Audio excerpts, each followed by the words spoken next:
Hello, I'm Jonathon McPhetres, and I'm an assistant professor in psychology at Durham University. So today I'm going to be talking about my research on goosebumps and particularly how people are not very aware that they actually experience goosebumps.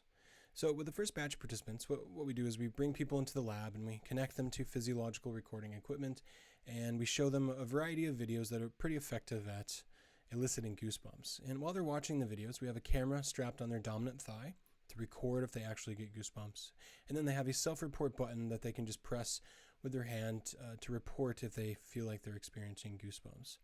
And what we noticed is that for example, in these 10 participants, that we saw 42 instances of goosebumps, but participants are only pressing the button about half of the time, a little less than half of the time actually, around the time when they get goosebumps. So how we analyze this is we have a 16-second window, so 8 seconds on either side of the goosebumps being observed on the camera.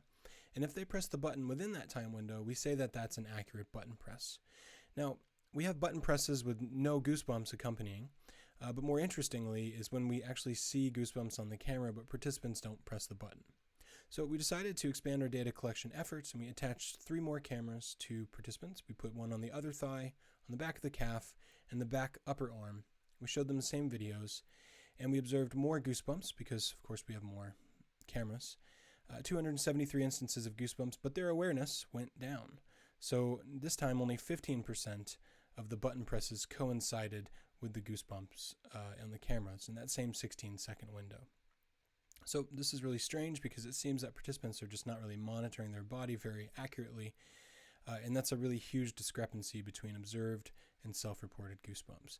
So we decided to follow this up with an online survey. I got 500 participants on Prolific, and I showed them one of 3 videos that were the most effective in my lab studies. And 187 of them reported experiencing goosebumps.